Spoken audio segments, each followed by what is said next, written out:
Este episodio contiene verdades algo incómodas, además, sarcasmo filosófico y sobre todo dosis elevadas de pensamiento crítico. Si tienen algún tipo de alergia a la realidad, pues consulten con su influencer de confianza antes de continuar. Bienvenidos a En las Rocas, el podcast.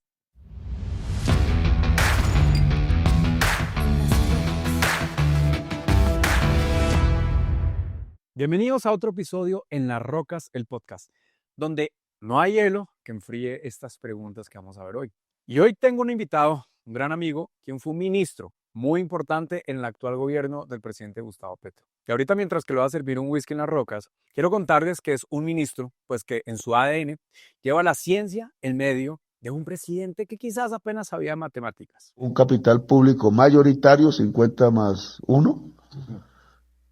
¿Cuánto es?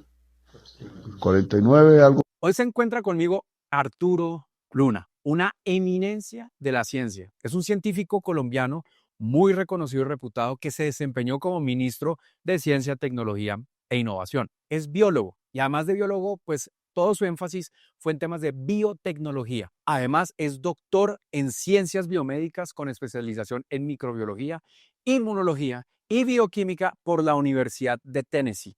Y su trabajo se ha enfocado en enfermedades infecciosas. Actualmente trabaja en temas de tecnología. Pero, ministro, bienvenido. Hombre, muchas gracias. En Las Rocas, bienvenido acá. De hecho, hablando de enfermedades infecciosas, ¿alguna vez usted contrajo alguna infección en Palacio? No, no que yo sepa. No, relajado, siempre, digamos, tomé las precauciones. Ok, siempre hay que tomar esas precauciones. Yo quiero hacer la primera pregunta acá, ministro, y es, ¿quién ganaría un Nobel? ¿Quién sería el primero en ganar un Nobel en Colombia? ¿Una persona que trabaja en ciencias o actualmente el presidente Petro por de pronto ser laureado en literatura por tanto tuit? Hmm, Pregunta capciosa. No, en estos momentos creo que ninguna de las dos áreas. Ninguna de las dos. Ninguna de las dos áreas. En temas de ciencia estamos bastante rezagados en el país. Sí. Y esto no es una cuestión de hace poco tiempo, esto es una cuestión que lleva muchos años. Em, La inversión ha sido bastante limitada, o sea, en promedio de 0,22 con respecto al Producto Interno Bruto, cuando otros países desarrollados pueden invertir 2% del Producto Interno Bruto o más. Sí, de hecho, incluso, ya que tocaste ese tema acá, si uno ve los países con menos habitantes que Colombia, por ejemplo, top 6 de más laureados, Suiza, y no estoy mal acá lo tengo, perdón, Suecia, de 15 a 20 laureados de premios Nobel, Suecia, y el 3.4 invierten en su Producto Interno. Del 3, si no estoy mal, 3.4, por ahí debe estar. Sí, más o menos.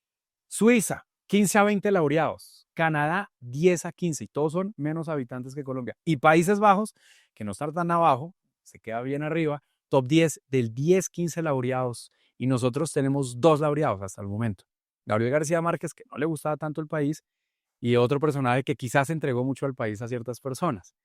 Entonces, ¿qué es lo que realmente tiene que hacer Colombia para estar a la vanguardia de la ciencia? Entender que la ciencia es fundamental para el desarrollo de un país, Mm. que primero se invierte en ciencia para promover el desarrollo y no intentar promover un desarrollo para luego invertir en ciencia. Cada peso que tú inviertes en ciencia tiene una tasa de retorno de 3 pesos o más. Así que esto a largo plazo es una inversión. También hay que entender que esto es a largo plazo. Sí. Esto no es de la noche a la mañana y creo que como país debemos cambiar ese chip de que todo tiene que ser cortoplacista. Tenemos que trazar políticas a 10 o 20 años. Tenemos buenos ejemplos. Siempre tomo como referencia Corea del Sur. Sufrió una guerra, quedó devastado. Y en Y era este más momento, pobre, era más pobre que Colombia, además. bastante llevado. Hace 50 años era más pobre que Colombia. Sí, estaba mucho más llevado que Colombia. Y ellos veían a Colombia como un referente en ese momento en temas de ciencia y tecnología, aparte de que siempre han estado agradecidos con el país por el apoyo que dieron durante Sí. la guerra. Y ellos simplemente priorizaron, hicieron las inversiones estratégicas, pensaron a largo plazo, y hoy tenemos empresas gigantes en Corea del Sur, que son transferencias Samsung, tecnológicos, Samsung, LG, LG. Hyundai y otras. Y creo que eso deberíamos tomarlo nosotros como ejemplo de cómo unas inversiones estratégicas a largo plazo, más allá de un periodo de gobierno o de 2 periodos de gobierno, sino pensando en décadas, no pensando en nosotros, sino en nuestros nietos, eso sí transforma una nación. Y nosotros tenemos muchos recursos para hacerlo. Y además si tocaste algo que Corea del Sur, con esa disciplina que tenían, si no estoy mal en Forbes 500, 18 multinacionales hacen presencia, es decir, de Corea, hacen presencia en Forbes 500 y Forbes 2000, si no estoy mal, son menos de 200. Nosotros en Colombia tenemos solo una multinacional que figura, pues en este caso, en Fortune 500, que es Ecopetrol, y lamentablemente, pues de 30 y pico de billones a 3 billones ahorita estamos. Entonces, es un poco lamentable. Vea, yo le voy a hacer la segunda pregunta. Y esto es, ya que estamos bebiendo whisky, si la ignorancia fuera un whisky adulterado, ¿cuál ha sido ese trago amargo que usted estuvo como ministro? Un trago amargo que le tocó pasarse. Uno, bueno, haber confiado en una persona que simplemente no merecía mi confianza. Digamos, fue la única decisión de la que yo me arrepiento. De lo ¿Quién es contrario, esa persona? no voy a mencionarla. Ok. Digamos, No la vamos a mencionar. no la vamos a mencionar por ahora. Pero Ok.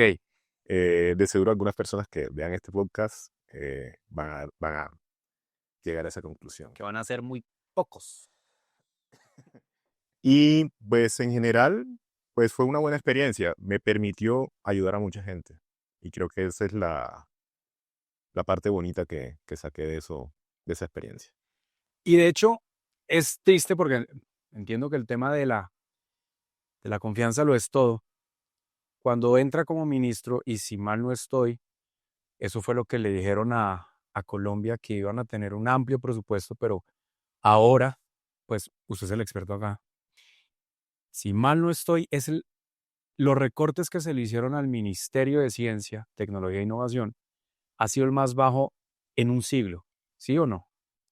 En los últimos años he estado bastante recortado. Cuando yo llego en el 2022, el presupuesto base había sido reducido. Digamos, fui uno de los últimos que entró, así que fui uno de los últimos que llegó por la pelea del presupuesto. Pero logramos aumentarlo para la vigencia 2023. Luego, con la edición presupuestal, se logró aumentar un poco más. Tras mi salida, se volvió a recortar un poco en esa edición presupuestal. Sí, porque el gobierno lo recortó un 73%. Sí, el recorte fue bastante duro, sobre todo para el próximo año, por lo que he visto. No le he hecho mucho seguimiento, la verdad. Pero debo decir que, por ejemplo, en el 2023, cuando en abril, presentamos un presupuesto de 1.7 billones de pesos. Era un presupuesto que consideraba no solo las necesidades económicas del ministerio, sino la capacidad de ejecución del ministerio y un proceso de reestructuración que necesitaría el ministerio para ejecutar más presupuesto. O sea, esto fue muy bien planificado. Pero con mi salida, pues ya la gestión de ese presupuesto no dependía de mí, sino de mi sucesora. Pues desafortunadamente el presupuesto siguió bajando. ¿Cuál fue la mentira más linda que le sirvieron en copa y sin rocas desde Palacio? No sé, no sabría cómo responderte eso. ¿Los recortes de pronto? Creo que esto, en términos de ciencia en el país, lo que más ha dado duro en el ecosistema de ciencia y en el ecosistema empresarial, porque esto no es únicamente investigadores en un laboratorio. Sí. Aquí dependen muchas empresas que hacen innovación, que hacen desarrollo tecnológico y que de una u otra forma dependían del presupuesto, no solo en efectivo, por decirlo así, sino, por ejemplo, en beneficios tributarios. Y esos problemas de presupuesto han tenido un impacto en el ecosistema. No lo estoy diciendo yo, simplemente estoy retransmitiendo el mensaje que muchos científicos han hecho, muchos empresarios han hecho. Están preocupados, por ejemplo, que beneficios tributarios no ha arrancado todavía.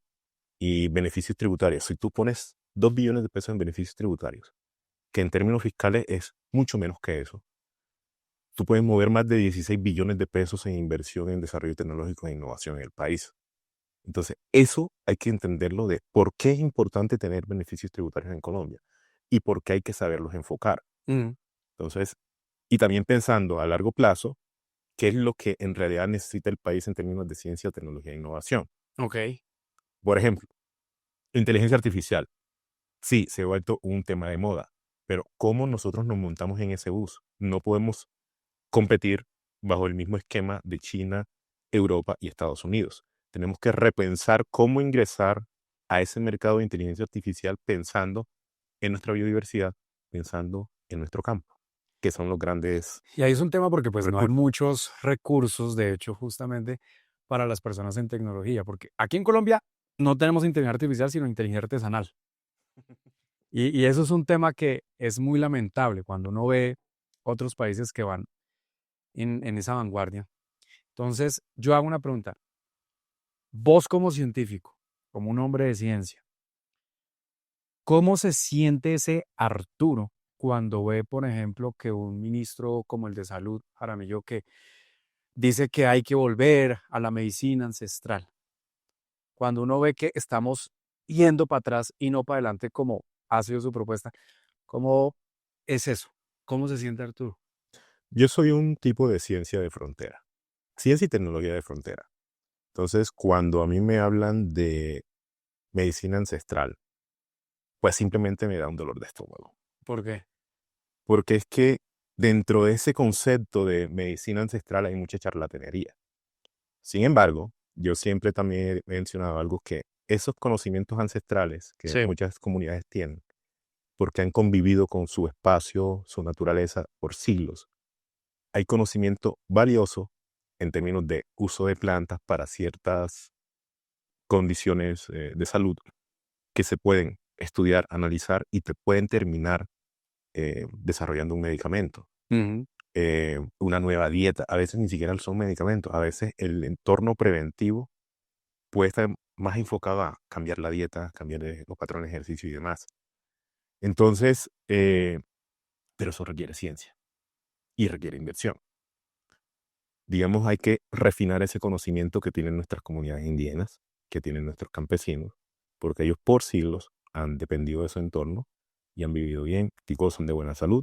Si tú te vas a un pueblo de la costa, el que sea, cualquier pueblo, tú ves a la gente con unas condiciones de salud muy buenas, a pesar de que pues, la edad también trae sus cargas, pero la obesidad es baja, la alimentación es muy buena, en general gozan de un buen estado físico. Solo por ponerte un ejemplo, un tío mío ya ha recibido 4 infartos. Una persona sedentaria no hubiese aguantado ni medio. Yo digo que lo aguantó porque es una persona que se alimentaba bien, que como trabajaba en el campo, estaba constantemente en actividad física y ahí está, todavía.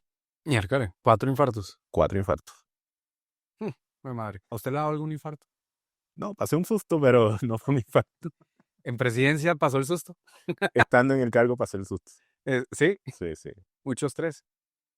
Fue un medicamento, bueno, un cóctel de medicamentos que no debieron haberme prescrito Ay, mi y madre. sí, a causa del COVID también. Entonces fue una situación compleja, pero afortunadamente hubo un médico cardiocirujano en el espacio donde yo estaba. Entonces estoy muy agradecido con ese médico. Entonces, Y si hay de hecho un infarto, si ha pasado infartos ahí en el ministerio cuando estuvo. De hecho, ¿cuál fue el momento quizás que más de pronto lo ha infartado, pero que hoy se ríe de eso? Un momento de infarto. mm, ¿sabes que al principio con mi salida estaba pensando como que, o sea, me dio cierta frustración porque yo había planificado muchas cosas para el ministerio por 4 años y, o sea, yo apenas estaba arrancando.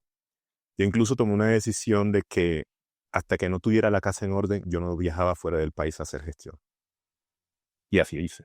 Entonces, cuando yo vi que la casa estaba en orden, pues fue cuando decidí ir a Europa a hacer gestión en varios países, luego Estados Unidos y demás. Y pues al poco tiempo de regreso de Estados Unidos salgo. Entonces fue cierta frustración, pero al final, y viendo las cosas en retrospectiva, eh, creo que haber salido del ministerio fue bueno en ese momento porque también me pude poner a cargo de algunas cosas personales que tenía que tener, de las que tenía que hacerle frente. Y pues también como que repensar mi futuro profesional. Ok.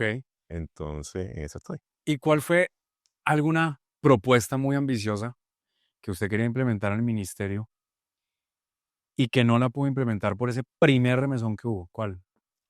Bueno, una de las cosas que yo sí había pensado, y muy relacionada a lo que te mencionaba de que hay que pensar a largo plazo, Sí. eran las políticas orientadas por misiones. ¿En qué consiste eso? En que yo simplemente seleccioné 5 ejes y sobre eso se iban todas las acciones del ministerio. O sea, tú priorizabas qué era lo que tenías que hacer. Entonces, formación de alto nivel, solo en estos 5 ejes. Inversión en investigación básica, en estos 5 ejes. Desarrollo tecnológico e innovación, en estos 5 ejes. Así. Beneficios tributarios, lo mismo. Todo en esos 5 ejes. ¿Por qué? Porque si tú priorizas con la poca plata que había, pues el impacto es mucho más alto. Y lo otro era que, por ejemplo, en los casos de regalías, ¿cuál era la meta? En el digamos, en el 2023, ejecutar 2 billones de pesos. ¿Con qué objetivo? De llevar proyectos de gran impacto, proyectos por encima de 50.000 millones de pesos a los departamentos y a las regiones, y que se estructuraran de tal forma que, por un lado, no le complicaran la vida a las universidades, a las empresas que propusieran los proyectos, sino que de verdad se le sacara el jugo a esa plata y que eso se transformara en cambios sustanciales en los departamentos. O sea, tú le inyectas 5.000 millones de pesos a una ciudad como Mitú, por ejemplo. Eso dinamiza la economía.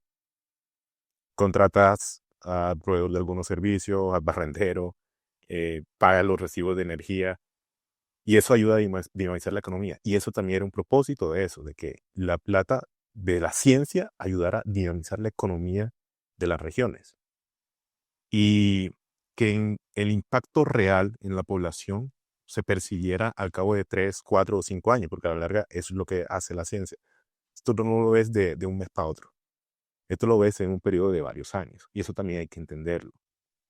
Y, por ejemplo, temas como inteligencia artificial, sí, yo también había estado pensando, porque el tema de inteligencia artificial se empezó a mover más en el 2023, de cómo nosotros como país nos metíamos en ese bus, pero de una forma estratégica, que no tuviéramos tanta competencia con otros países. O sea, ¿qué empresa colombiana va a competir con OpenAI? O Los que Google. manejan ChatGPT. Sí, pero si nosotros pensábamos la inteligencia artificial a nuestro contexto de cómo cogemos IA para aprovechar nuestra biodiversidad y para protegerla, y que eso se transformara en beneficios económicos para el país. Eso sí es lo que hay que pensar. Por ejemplo, el tema ético, pues, Pero importante, pero yo lo dejaría en un segundo plano. ¿usted en algún momento llegó a tocar ese tema con nuestro presidente, Gustavo Petro? El tema de IA no, pero sí lo había tocado con varias personas dentro del gobierno y también estaban interesadas en eso. ¿Él sí le interesaba la inteligencia artificial o la inteligencia artesanal? Pues no sé, o sea, él sí ha hablado mucho del tema de inteligencia artificial, pero eso hay que meterle inversión y fuerte. Esto no es Y él no simplemente, creía mucho en eso, en invertir. O más bien pues, sacar. mira, yo creo que a la larga no es él quien debe liderar eso. Son las carteras competentes para hacerlo, deben de liderarlo de una forma estratégica. Y la verdad no lo estoy viendo. De hecho, no sé qué tanto sea esto chisme, pero me han contado que en el actual ministerio, que de hecho esos programas de inversión que pues, vos hiciste en toda la región para que uno pueda crecer en ciencia en, en todos los departamentos, se están invirtiendo en proyectos que no tienen nada que ver con ciencia. Por ejemplo, a doña María, que tiene un emprendimiento de galletas y a ella le dan plata. ¿Es cierto eso? ¿Que están Pues invirtiendo actualmente el ministerio en esos proyectos así? no le he hecho seguimiento a eso, debo ser sincero, pero sí he escuchado muchos comentarios de que hay muchos convenios, varios convenios en los que están haciendo convenios con entidades que no son De ciencia. competentes para ejecutar ese tipo de proyectos. Y eso, Es pues, decir, sí, doña María se está lucrando. pues no sé, mira, a veces hay negocios en los que tú puedes hacer unos procesos de innovación y tú sí ves los resultados, pero es cómo lo hace y quién te ayuda a hacer ese trabajo. Por ejemplo, hay un proyecto, ya se cerró hace rato, que fue ejecutado en la zona de Urabá, en la época de pandemia, con recursos de regalías. Y fue poquita plata. 100 empresas en las que le inyectaron poca plata, porque la verdad no fue mucha, y empezaron a hacer procesos de innovación. Empresas pequeñas de 6 trabajadores que terminaron con 20 trabajadores en medio de la pandemia. La única empresa que se retiró del proceso quebró. El resto o se mantuvo o creció, pero no se redujo en tamaño. Y en plena pandemia. En plena pandemia. Entonces, la innovación sí funciona con ese tipo de inversiones siempre y cuando quien ejecute los proyectos sepa qué es lo que está haciendo. Y ahorita me imagino que esas empresas, no sé si tienen información de ello, ¿están prosperando o no? Pues no sabría decirte, porque lo que vi fue alrededor de 2023, ya han pasado 2 años, pero yo espero que sí, porque la verdad lo que ellos mostraron y la percepción de lo que vi y de lo que proyecté en lo que ellos me mostraban es que podían mantenerse y crecer. Y algunas de ellas, pues simplemente, incluso parece que empezaron a exportar, pero no tengo mucha más información. O sea que eso sí se puede. A empresas así, emprendimientos bien clave, bien seleccionados, o sea, unos procesos de elección rigurosos, y con inversiones pequeñas, sí tú puedes hacer unas transformaciones en las regiones y generar empleo con Ok. ciencia y tecnología. Pero si lo que se intenta mostrar como ciencia y tecnología en realidad no cumple con los requisitos, pues es algo que debe ser revisado. Ok. ¿Qué tanto quedó de ese Arturo científico después de ese Arturo político? Que particularmente no haría ciencia en Colombia. Ok. O sea, las situaciones han cambiado muchísimo, ¿Pero actualmente en este gobierno o a futuro de pronto sí se consideraría? incluso a futuro. Incluso a Ok. futuro, yo creo que acá hacer ciencia en Colombia es difícil, ¿Por qué? porque no hay inversión. Y porque como sociedad no hemos entendido de cuál es el verdadero rol de la ciencia, la tecnología e innovación. O sea, creemos que ciencia y tecnología es una persona con bata metida en un laboratorio viendo en un microscopio a ver qué consigue. No.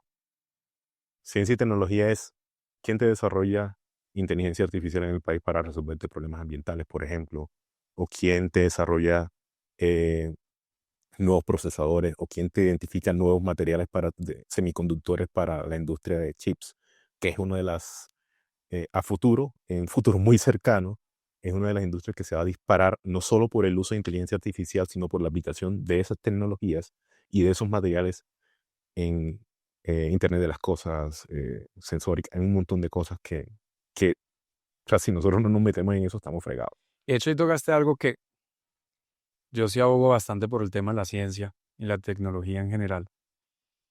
Y es que cuando uno ve países que vos los tocaste, como en este caso Corea del Sur, no yéndonos muy lejos, un país más chiquito, incluso que Cundinamarca, Israel, que Israel tiene ahorita casi 50 unicornios Sí. y muchos de ellos son de tecnología. Y en un lugar que está rodeado de, lo voy a decir así, de países que están prácticamente llenos de corrupción y de la miseria. Egipto es el país con más ministerios en el mundo, 33 ministerios. 33, imagínense el nivel de corrupción. Cuando un país que está ahí rodeado de Jordania, Siria, Egipto, Líbano, etcétera, y los otros países no prosperan. Pero ellos con esa disciplina lograron entender el poder de el largo plazo la educación como Corea del Sur. Y aquí lamentable con nuestra inteligencia artesanal todavía no logramos entender ni dimensionar que lo que tú dices es cierto, uno, Ministerio de Ciencias, no, pues puros científicos y el profe de ciencias allá metidos. No. No. Es que como país sí de verdad nos toca entender eso.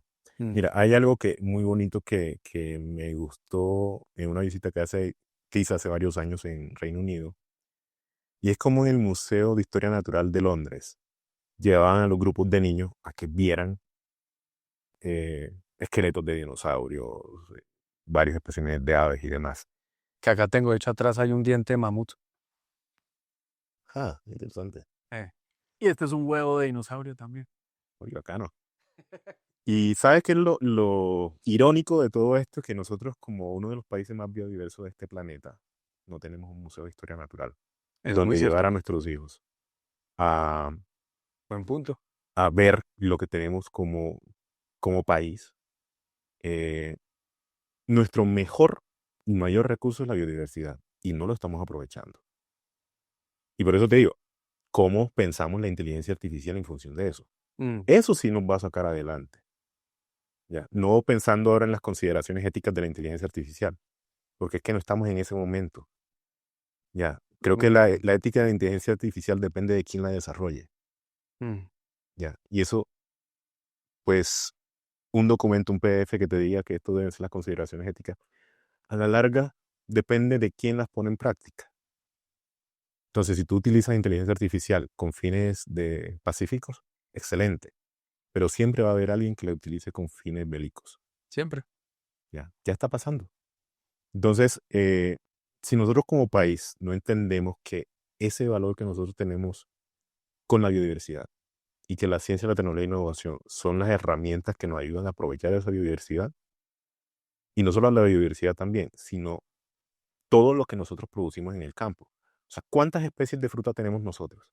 Hace unos días me estuve viendo un artículo muy internacional que resaltaba la cantidad de fruta que tenemos nosotros en el país.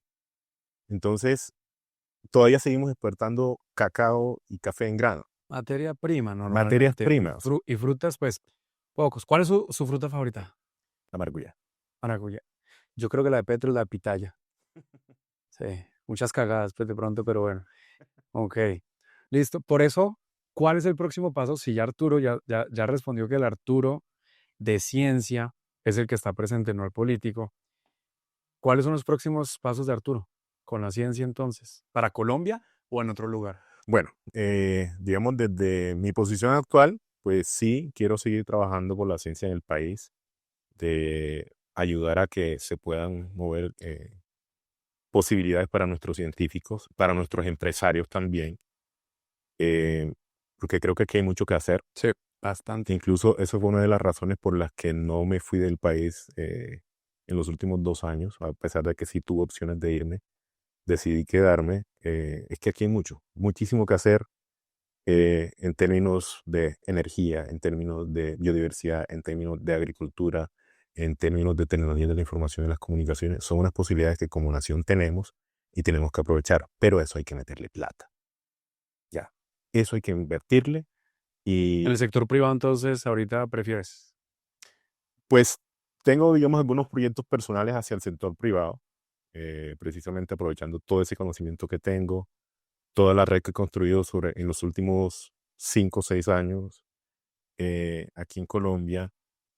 Y, por ejemplo, a mí, a pesar que yo soy biólogo, los temas de tecnología siempre han sido como mi hobby. Pero Sí. yo creo que ahora sí me toca coger mi hobby, darle la seriedad que necesita y pues volverlo unas oportunidades también para mí. Y pues, Si el gobierno, cualquier cosa, si Gustavo lo llama, el día de mañana le dice, Ministro, vuelva que lo extraño. ¿volvería o no volvería al ministerio? no volvería al ministerio. Si me piden que los asesore en algo, lo hago. Ya. Pero no volvería al ministerio en ningún cargo público actualmente. Y yo lo pensaría en los próximos 4 años. Y si en esa llamada con Gustavo usted le quisiera decir algo a él mirando al whisky, ¿qué le diría? Que le meta plata a la ciencia. Ya. Que le meta plata a la ciencia y que quien vaya a ejecutar esa plata sepa qué es lo que tiene que hacer. Ok, ok. Entonces, Colombia para ponerse en el radar, que ese tema me gustó. Un museo de ciencia como tal, de historia natural, que no lo hay. Eso es muy triste porque cuando he tenido la oportunidad de ir a Londres y visitar el museo, uno dice, qué belleza, o en Estados Unidos, o en Washington, los Smithsonian, que son una belleza de museos. Si usted como ministro hubiera propuesto eso también, o lo propuso o no. Fue una de las cosas que sí se discutieron con varios aliados porque es que el tema de la creación de un museo de historia natural viene desde hace varios años. Pues yo no sé si fue como del gobierno Santos, pero no era una propuesta netamente de gobierno, sino de varios sectores Sí. independientes. Y yo participé en una mesa de trabajo en 2021, creo que fue, porque había una idea de crearlo, pero ante todo es una necesidad de crearlo. Y esa necesidad todavía sigue. Pero Ok. yo no haría un museo en Bogotá. ¿En dónde? Haría 5 sedes de ese museo. ¿Por qué razón? Porque es que nosotros somos tan biodiversos que concentrar toda la biodiversidad en un solo sitio es difícil. Y buscaría la forma de que ese museo sea muy interactivo, de que la gente experimente la biodiversidad y que no simplemente la vea detrás de un vidrio.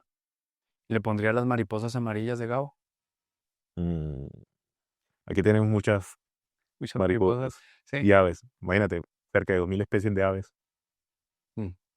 Ok. Y nomás en el tema de aves, o sea, la oportunidad económica que tiene el país en aves, en aviturismo, es gigante. El Valle del Cauca la está aprovechando, pero en el resto del país también tenemos aves y no la estamos aprovechando en el resto del país. Ok. Y hablando de aves, pues yo sé que el presidente pintó muchos pajaritos en el aire. Por eso, ¿cuál sería un pajarito de esos que usted diría, no vuelvo a que me lo van a pintar? Ya sea en temas de sector privado, sector público, o ambos, una organización, pues una ONG como tal, no sé. ¿Qué pajaritos usted diría, esto no vuelvo a que me lo pinte? No sé, mira, hay un tema en el tema de agricultura, me parece que han habido muchos avances en el tema de entrega de tierras a campesinos y demás, pero creo que a eso le falta algo. Como que, Vuelvo porque a... se las entregaron, pues, con el tema de producir la tierra. Sí, pero para producir la tierra tú tienes que invertirle. Entonces, a nuestros campesinos hay que meterle plata. Hay que meterle mucha más plata, Tecnificarlos. tecnificarlo, porque es que nuestros campesinos están trabajando igual que hace un siglo. Te lo digo yo porque soy hijo de campesinos, mis hermanos son campesinos y allá en mi pueblo la gente todavía trabaja igual que hace 50 años. Con prácticas que, por ejemplo, quema del suelo y demás, Sí. que ya se han ido reduciendo. Que matan los nutrientes, mientras que, por ejemplo, Países Bajos, pues, por eso el experto acá, lo que ellos hicieron fue tecnificar los campesinos, por eso es de los países con mayor tecnificación en la ciencia, en agro, ¿cierto? Sí, es que por eso siempre menciono biodiversidad y agricultura, Sí.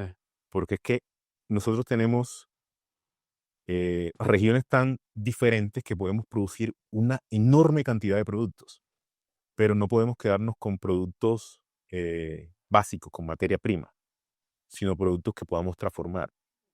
¿Cómo se hace transformación? Primero, incrementando la productividad del suelo. ¿Cómo lo haces? Tú lo haces invirtiéndole ciencia, tecnología e innovación. Claro. Haciendo procesos de transferencia tecnológica al campo.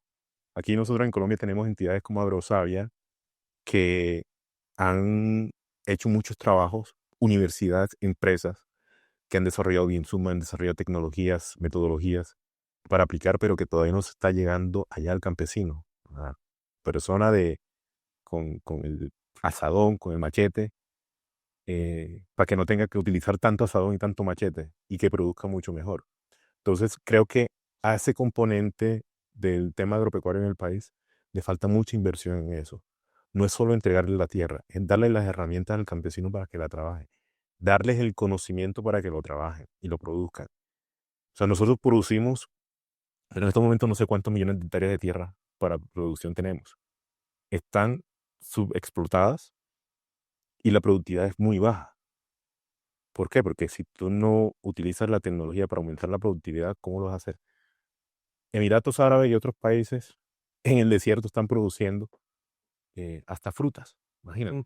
Israel, que realmente es un país que está en medio del desierto, le invirtieron mucha plata a la ciencia, la tecnología e innovación hacia el campo. O sea, no es solo al sector defensa, es al campo también. Y por ahí vi una noticia de que, no me acuerdo dónde, pero están incrementando la producción de aguacate Hass por unidad de área. Básicamente está sembrando más aguacate en menos espacio y produciendo más con tecnología israelí. Nosotros producimos aguacate aquí bajo las mismas prácticas antiguas de la gente. pero porque no se está tecnificando, no se le está enseñando, no se le está haciendo el acompañamiento y no se están haciendo las inversiones estratégicas que necesitan. Y esto es un problema de muchos años, muchísimos años. O sea, ya cerrando ya este episodio en Las Rocas, ¿será que ese tema de no invertir en ciencia, en tecnología, pero sobre todo en agro, especialmente en agro, será por cuestiones políticas, estrategias, agendas políticas, de mantener a la gente de pronto, pues todavía retrasada en muchos aspectos? Yo creo que es una cuestión más de visión. Eh, nosotros todavía, pues, hemos hablado de exportar aguacate y todo eso, pero exportar más café, exportar más cacao, pero ¿qué nos sirve o de qué le sirve a un campesino seguir exportando materias primas si eso no mejora sus condiciones de vida? Tal cual. ¿Cómo cambiamos eso? Le llevamos al campesino la tecnología para que produzca más, pero para que también transforme eso que produce. O sea, qué bonito cuando yo voy a las regiones, Chocó, Nariño, Valle, Putumayo, Guaviare, y veo que hay gente que con las uñas han estado transformando el cacao en chocolate. Y fuera de que están vendiendo chocolate de excelente calidad. Que nosotros tenemos mejor cacao incluso que los mismos que importa Suiza para hacer los mejores chocolates, acá tenemos 1000 veces mejor. Y ahí el detalle. ¿Cuántos palos de cacao hay en Suiza? Nada. Exactamente. ¿Quiénes son los que llevan mayor ganancia en esa industria del chocolate? ¿Suiza o Colombia? Suiza. Suiza. ¿Por qué? Porque ellos sí transforman el cacao. Ya. En cambio, nosotros aquí estamos apenas en algunas zonas transformando ese cacao y nuestros campesinos lo están haciendo con las uñas. Están vendiendo experiencias alrededor de eso, un tema de turismo que es muy bonito, me parece, y hay que darle mucho mayor impulso, hay que hacerle mayor inversión. Y a lo que voy es que esa agregación de valor a nuestros productos es lo que nos va a permitir que despeguemos como país en términos económicos y en términos sociales.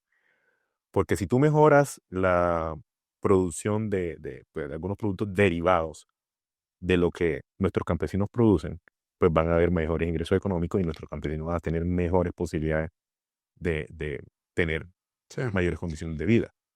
Pero si no le invertimos a esos procesos de transformación, pues vamos a seguir en las mismas. Y sí, en ese conocimiento ancestral que nuestro actual gobierno quiere que volvamos, que es bonito hasta cierto punto, pero sin tecnificarlo es otra cuestión. Y hablando de eso, vamos ya a pasar a las últimas 2 preguntas, que eso se llama el whisky risky. Y eso es con whisky en la mano, hermano. Y es, ¿aquí qué vamos a hacer? Son 2 preguntas. Como lo dice la palabra, whisky risky, son un poquito riesgosas. Entonces, o prefiere pasar y pasa con ese trago amargo con whisky, o la contestamos. Entonces ya es decisión, whisky en mano. Entonces, para cerrar esto, hermano, eso sí, vamos con la primera, que hablando que el gobierno no quiso invertir nada y ha sido que más quitó los recursos al Ministerio de Ciencias en más de un siglo. Yo sé que me han contado por otros lados de otros ministros, no voy a decir nombres, en general, que cuando había reunión de ministros, al presidente no le gustaba que le hablaran de problemas, ni trajeran problemas, solamente le gustaba que lo escucharan a él hablando o verborreando. ¿Qué tan cierto es eso? ¿Whisky risky o puede contar? Pues a la larga, allá creo que toditos expresábamos la opinión. Entonces, y eso, pues por lo menos en el tiempo que yo estuve, era un espacio de discusión de algunos problemas que había que discutir. Pero era un problema que se discutieran para él, ¿o no? No, era como que en algunas ocasiones hubo, para una entidad, no voy a mencionar, hubo unos aspectos coyunturales por la condición invernal y todo eso, ya ustedes se imaginarán cuál. Y se discutía mucho de eso, de las acciones que había que tomar. Y si eran discusiones que podían darse en ese espacio, pero creo que hay faltado un poco más de articulación de las entidades para con esa entidad. O sea, de cómo yo, siendo MinCiencias, puedo ayudar a esa entidad a que ejecute sus planes y a que ayude a la gente en unas condiciones que estaban presentando en ese momento. Entonces, esa articulación es importante. Y pues yo trabajé, Está muy política. yo trabajé en el gobierno Duque y trabajé en el gobierno Petro. ¿Y con cuál fue mejor? Pues a la larga creo que fue igual. ¿Fue igual? Sí, pero mira, ¿En qué? el tema es que siempre articular entidades de un mismo gobierno, sea el que sea, es difícil. Ya.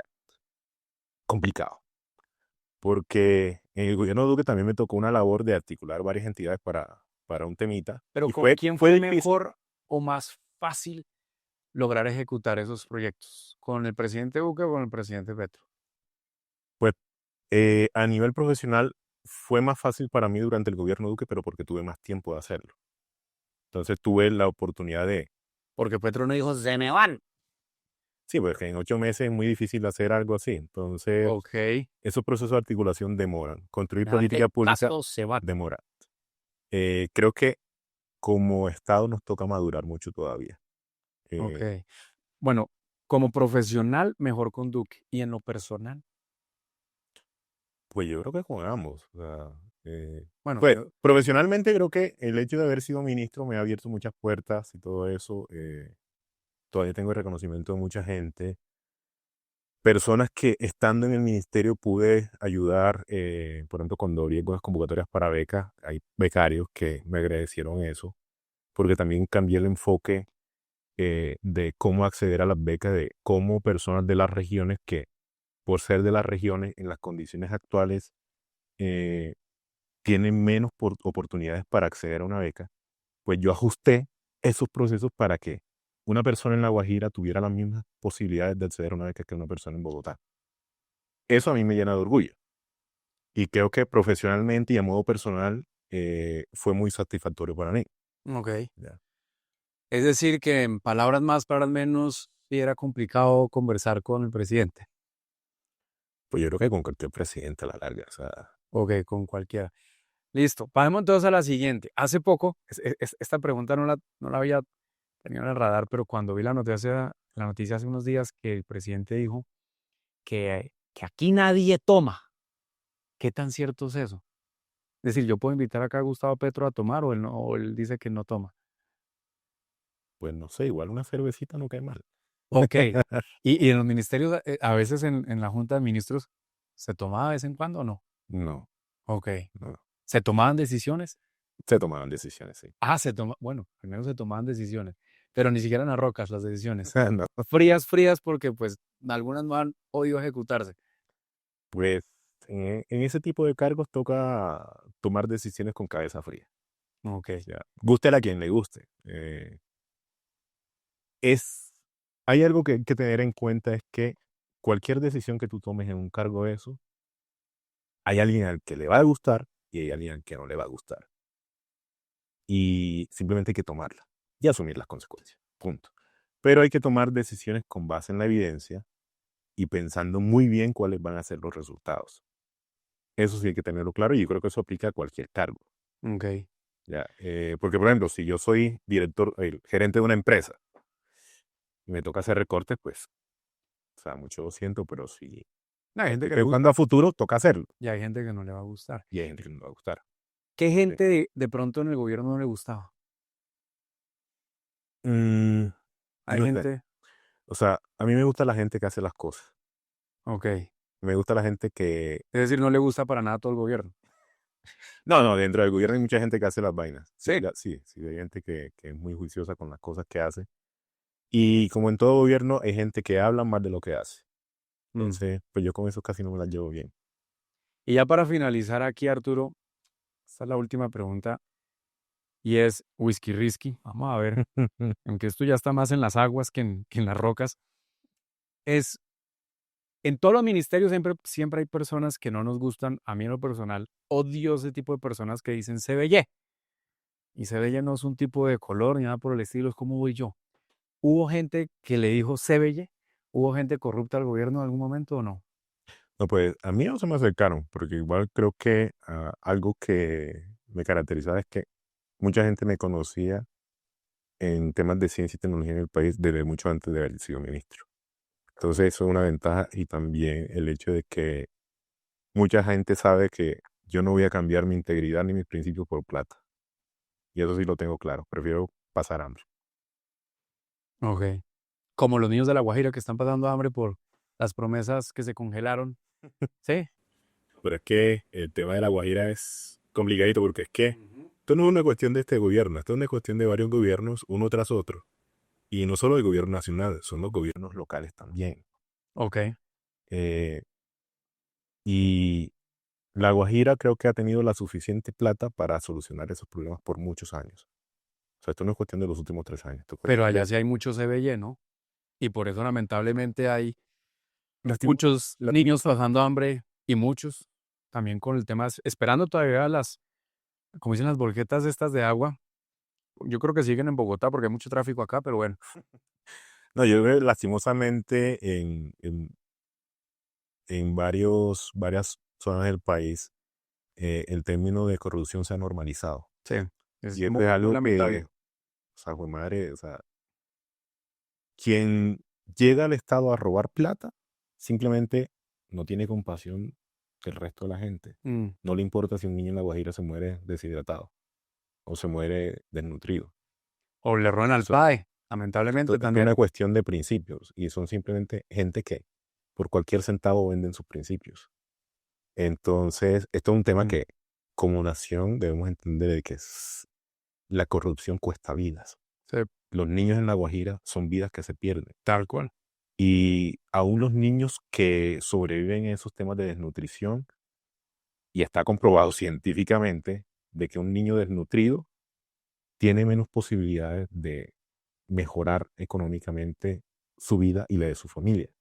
¿Por qué? Porque es que los niños apenas están formando sus cerebros. Si no tienen los nutrientes necesarios, pues básicamente entran en una especie de letargo o se reduce su desarrollo. Y a la larga, pues, eso afecta el acceso a la educación, el acceso a oportunidades laborales, la posibilidad de ascender en términos socioeconómicos. Prosperidad de la región, al final de cuentas. Sí. Entonces es un círculo vicioso de que está un poco influenciado por la corrupción. Bueno, un poco no, bastante impulsado por la corrupción, y es un círculo vicioso que hay que resolver. ¿Y eso sabe con qué se resuelve? Con tecnología. Con tecnología, una tecnología, por ejemplo, una de mis favoritas es la blockchain. Cuando tú utilizas blockchain para llevar registro de todo, porque en eso se basa blockchain, tú puedes hacer responsable a personas puntuales por acciones de corrupción y tomar las medidas del caso. Pero todavía en muchos procesos se maneja papel. El papel permite todo. Sí. El papel permite la corrupción. Y si no hacemos una modernización tecnológica de nuestras instituciones a nivel nacional, a nivel territorial, la corrupción va a seguir rampante. Tal cual. Bien dicho. Ministro, por la ciencia entonces y la tecnología, qué placer tenerte acá, hermano. Hombre, un gusto. Y bueno, volverte a ver después de hace un buen tiempo que no nos vimos. Gracias por estar acá en Las Rocas. Gracias a todos los que nos estaban viendo justamente en este episodio de En Las Rocas, el podcast. Y nos vemos entonces en otro capítulo. Chao, chao.